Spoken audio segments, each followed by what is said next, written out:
Okay, so welcome to our first In Conversation with chats with people who are involved in and passionate about sporting heritage. And today we're delighted to be joined by one of our fabulous sporting heritage ambassadors, 3 times Olympic silver medalist, winner of 4 world championships and 2 world records, plus an MBE and, I understand, an amazing chef. Great Britain rower, Frances Houghton. Frances, hello. Hi, Justine. Great to be here. I can't believe I'm the first one on. This is great. It's so Oh, exciting. we are so excited that you are here. And as I've said, go easy with me. So I wanted to start really just finding out how things have been for you for this last year and how you've got through and yeah, just how you've survived during the pandemic. Yeah, it's been so different for everyone, hasn't it? Everyone's got a different story, a different experience. I certainly feel like one of the lucky ones. I live down in Cornwall normally, but when the first lockdown was announced, I decided to go and stay with my mum, who's about 81, I think. And she was like, "Oh no, you don't need to come up." And I was like, "Well, actually, it's a bit for me as well." Because she has a lovely garden, and so actually it was a really special time. I work from home anyway. I was able to continue working from home at her home, and it worked really well for both of us. So for me, actually, it's been quite nice. It's an opportunity to press pause, to reflect on things in my life so far, and that certainly worked well for me when I had opportunities in my career to press pause and assess things and work out how to move forward. And I think it's just been it has had positive sides for me. Oh, that's so interesting because yeah, I think a lot of people have said that, as well as it being a really difficult time. It's given opportunities to just take a bit of a step back and work differently. So it's really interesting that you're saying that because you've obviously had such a packed career and you've been doing so much so long. Mm. Do you think that has really benefited you for thinking about what's next? And Yeah, it has. And I think we all work incredibly hard, don't we? We're all really busy. And I think when you're suddenly confronted with some rules that say you can't travel and you can't, be really social, and actually your day fills up anyway, you think, hang on a minute, like how much was I trying to squeeze in? And I feel really tired at the end of the day having, actually just put some real thought into less stuff. So I think it has been really beneficial. And I think to be able to reflect deeply on the things that we've done and to think, actually, what do I really value out of what I've done in my life so far? What am I actually really missing, and what am I surprisingly not missing? I think that really helps us shape more constructively what we want going forward. And in the context of sporting heritage, I think, we can look back and think, oh, actually I do really miss sport, or going through things at home, well, I want to keep this and I want to keep that. That's really, those memories that come back. It's amazing. oh, I mean, that's brilliant, to hear you sort of reflect on that and see that importance, the value of it. And I mean, I suppose it links on to what I really want to talk to you about, which is your book. Learning from 5 Olympic Games. I mean, crikey, 5 Olympic Games. And I was looking at some of the things that people have described it about. So too valuable not to share, absolutely beautiful, and absolutely fascinating. And really, I just want to talk, if you could share what's the inspiration behind it.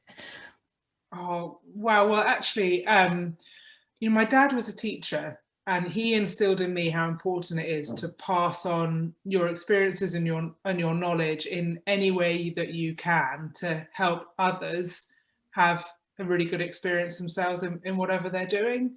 And you'll see from the image here that it's not really a standard book. It's not a normal biography.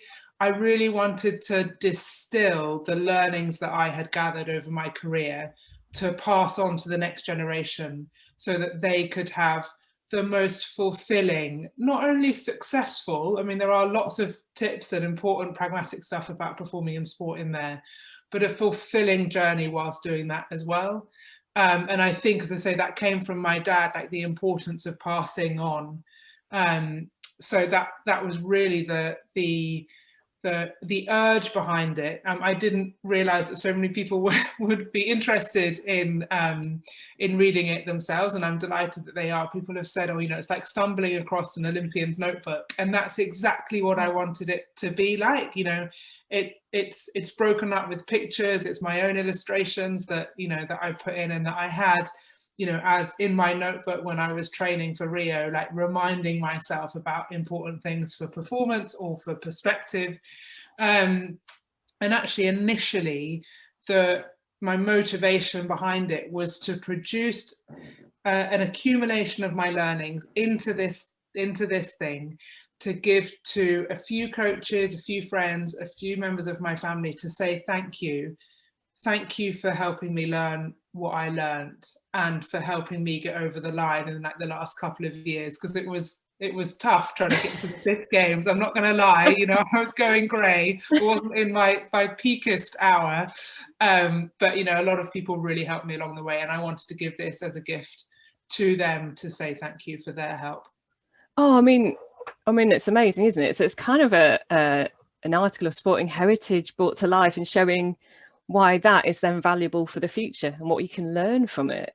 Yeah, and absolutely. And I think the important thing for me is for the next generation of athletes, this is, you know, it's just a conversation starter. I'm not saying this is a handbook of how to do it. The next generation, their context will be really, really different, and it'll be fascinating to them. Well, I hope it'll be in some way interesting.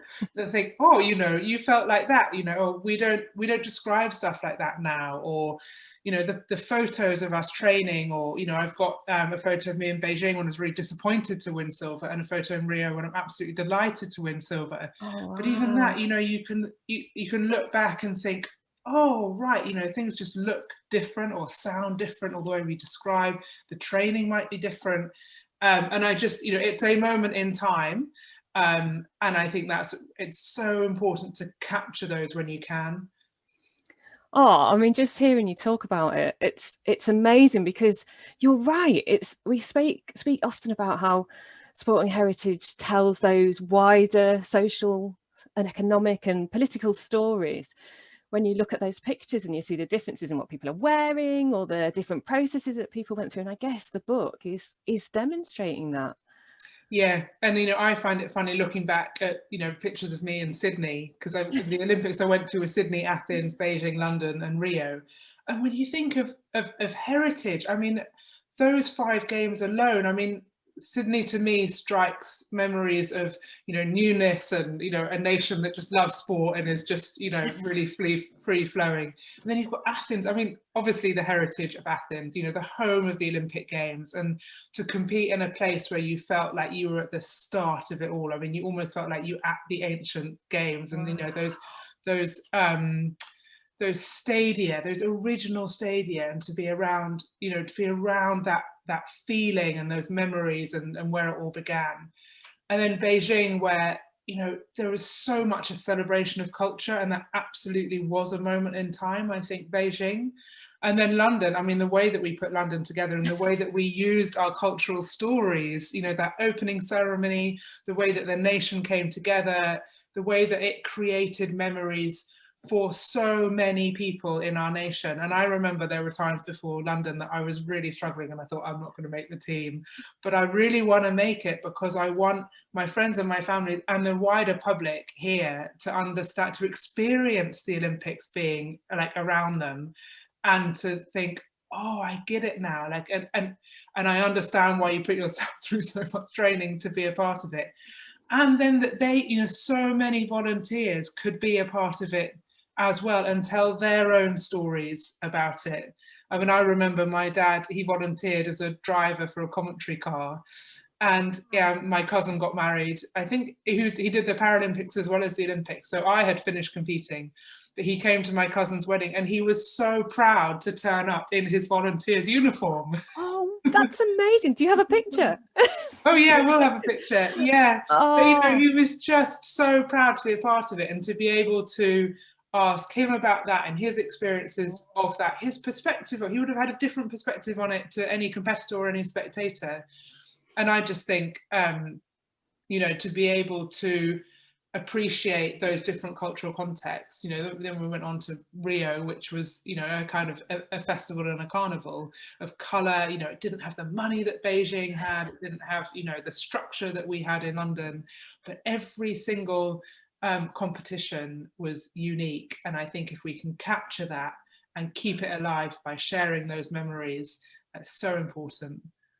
Oh, you've said so many things in there. You know, the things around those changes and differences between the different Olympic Games that you've seen and you've witnessed, all of those is fascinating and tells that legacy of sport and the development of sport. And then the things around, you touched on often the people who aren't the athletes, who is so valuable and so important. And I kind of wanted to ask you about, within your book, it sounds like there's been a lot of people who have been an inspiration to you, and that throughout your career, that's kind of driven you to these amazing successes. So I wanted to ask, how important were those people to you throughout?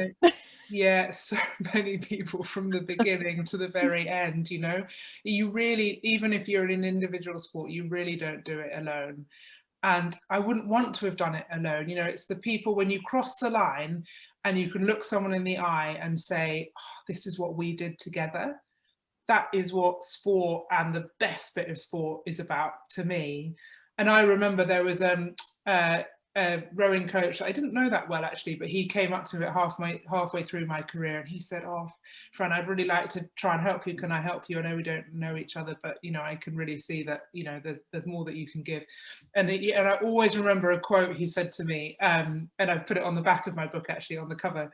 He said, "If there's a book of mistakes you need to make between where you are now and where you want to get to, keep turning the page." And I think if that encouragement from people, you know, often, you know, we're all trying to work hard and we all want to get places and, you know, and improve.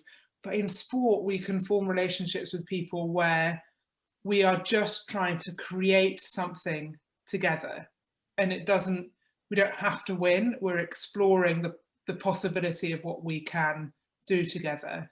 And I have had so much help from so many different people. You know, without sport, I would have been a very quiet, a very socially difficult introvert. I probably would have been pretty immobile. I'm very happy reading a book. I found rowing because I was absolutely useless at everything else. And to think that people sort of took me on board. And I remember the first thing my school sports teacher said to me. You know, we went out on a cross-country run. Goodness knows why I did it. I must have been told I had to because my dad was going to be late picking me up or something. And he just said, "Good for you." You know, I came last, I was useless, but he gave that little bit of encouragement. And I remember when we went to London as athletes, we were given 2 tickets to be able to, you know, to friends or family to be able to come and watch. And because both of my parents were volunteering, I gave my ticket to that PE teacher because I said, you know, without you, I never ever would have done any sport at all. But you gave me that first little bit of encouragement that said, doesn't matter if you're useless, good for you. You know, come and enjoy it with us. We'll wait for you at the end. It's oranges for everyone. Oh, that is amazing. And in a nutshell, that's it, isn't it? I mean, without him, we wouldn't be here. We wouldn't be having this conversation, all of those experiences. Yeah. It is amazing when you consider all of those different people that are those little points along the way. And, you know, you said it all there. And I kind of thought, in terms of how your book supports others, I think you're saying this as we're going along as well, whether obviously it's there to support high level athletes and anybody else who's at that kind of level, but how do you think this can support, because I think it definitely can, other people in terms of mindset and achieving their goals and thinking about, you know, getting you're right. I mean, the focus of the book isn't really about rowing. There's very little about rowing in there. It's much more about how we approach stuff, our mindset, about self-awareness, about understanding others. It's all the other stuff except for technique and training. It's all the stuff around the side that maybe I didn't understand the importance of in my first couple of games, whereas, you know, towards the end I was like, okay, we all sit on the line as equals, but there's a whole load of other stuff that really makes a difference. And that really applies to life outside of sport, because I see that, you know, all of us, we're all working really, really hard. And above all, let's make the hard work worth it. You know, and that's the thing that I really try and get across in my book, is that, you know, halfway through my career, I really changed my mindset from I've got to win to how can this be really fulfilling, because I'm putting a whole load of work in here and I want to stand on that. Ultimately, the ultimate experience would be to stand on that podium and feel so much joy, not relief it's over, not just, oh look, I've got this thing in my hand, but I feel really fulfilled about what I've done with these people around me and what we've created together. And so yeah, I mean, I think there's so much in there for anyone who's trying to make the most out of themselves, because it's not just about the task at hand, it's about how we approach it, it's about understanding ourselves, and it's about understanding others, because we all get into tricky situations, whether it's at home trying to, you know, negotiate who's going to take the bins out in the rain, or we're at work and someone's got to give the presentation and we're all nervous and it's a horrible thing to do.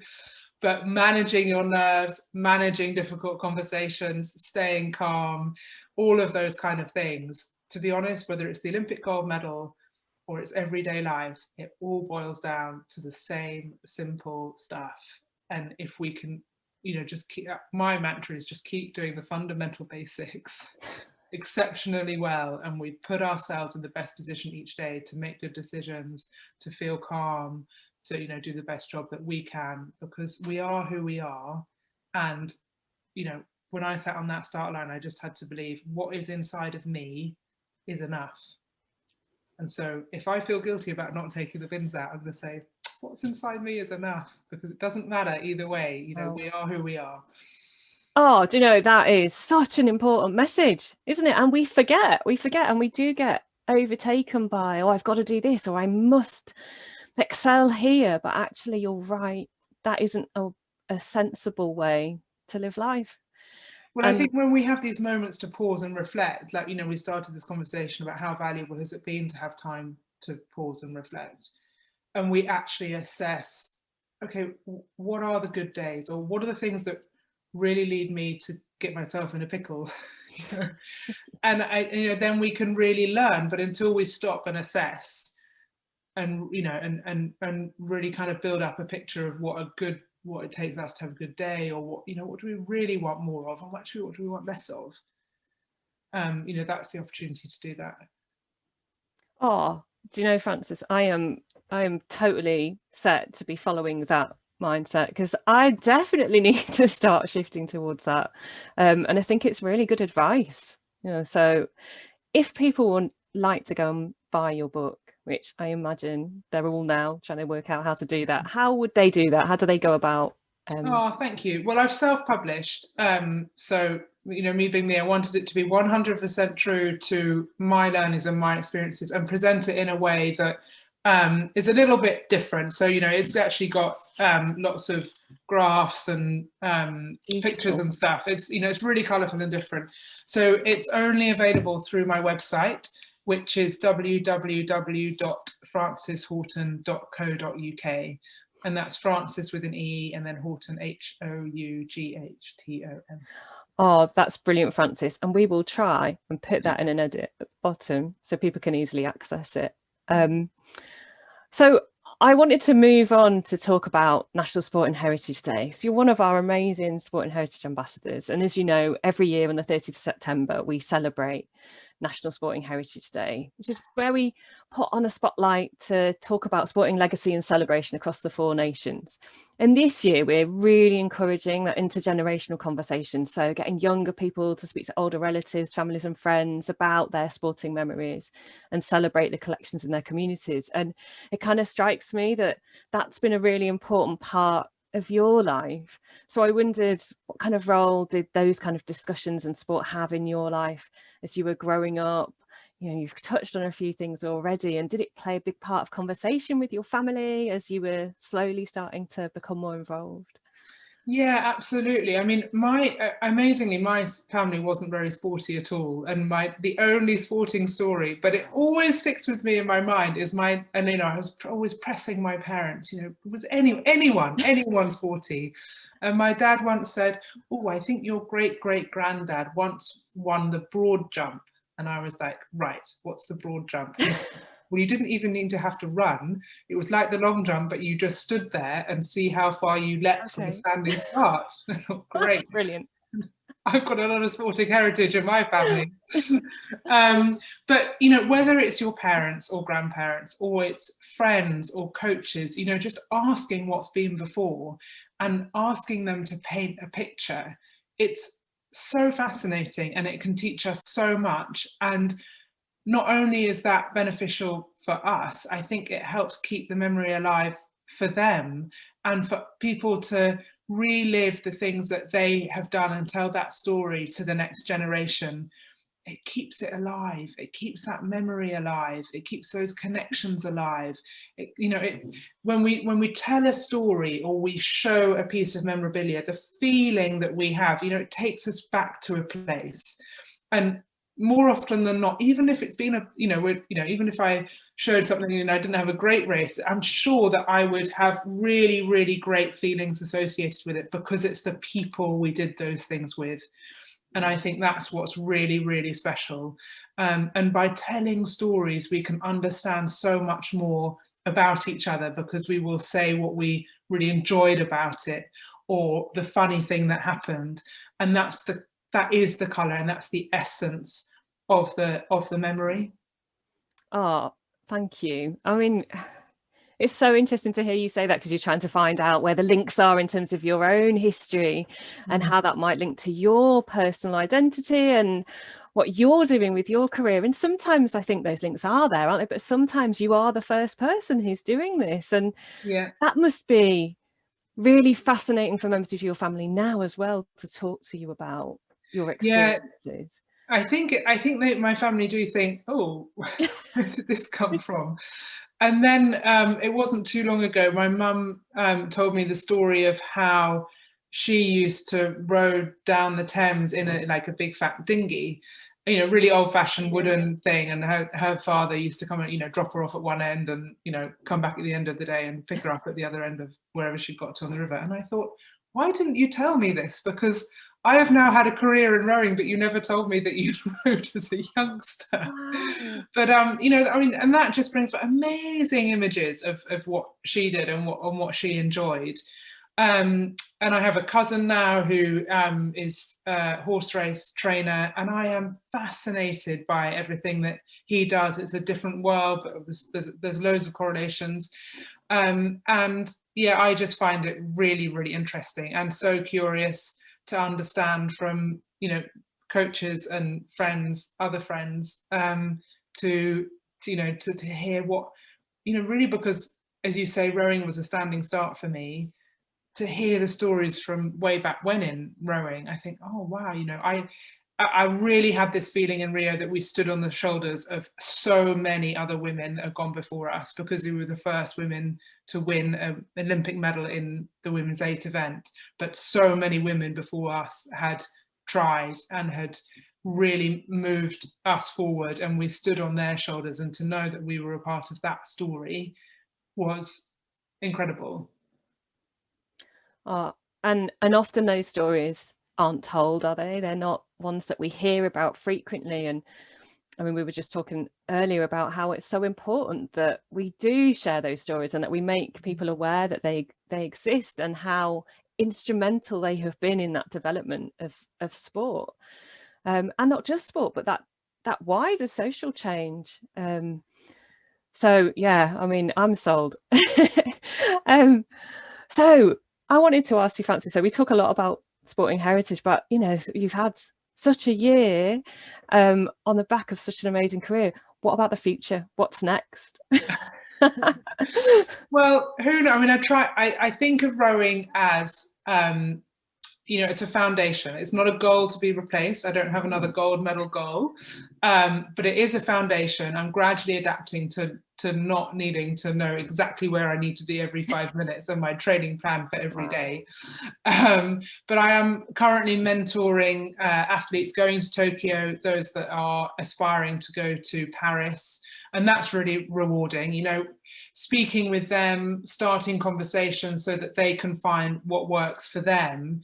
And all of this is a part of their story that hopefully they will then pass on to others as well. And I just really hope to enable others to have a really fulfilling experience in sport. There's a lot of talk, you know, recently about, you know, sport at the very top end can be, let's just say, wearing, or, you know, not as rewarding as, you know, maybe it looks like from the outside. But it can be incredibly rewarding and fulfilling, and I hope to be a part of that in the work that I do with athletes and with governing bodies, in ensuring that it is a very fulfilling experience for everyone involved, not just the athletes, but the coaches and the support staff as well. Oh, I mean, the amount of contribution you can give to that is amazing, and wishing you every success going forward to replicate what you've already done. Thank you, Justine, and likewise for the Sporting Heritage Day on the 30th of September. You know, everyone, please get involved, share your memories, you know, talk to older people, talk to younger people, share, keep it alive. Oh, thank you. And remind us once more, where can people buy your book from, should they want to? Right, yeah, so www.franceshoughton.co.uk. Thanks, Frances. I have enjoyed chatting with you so much today, and can't thank you enough for joining us. Brilliant, thank you.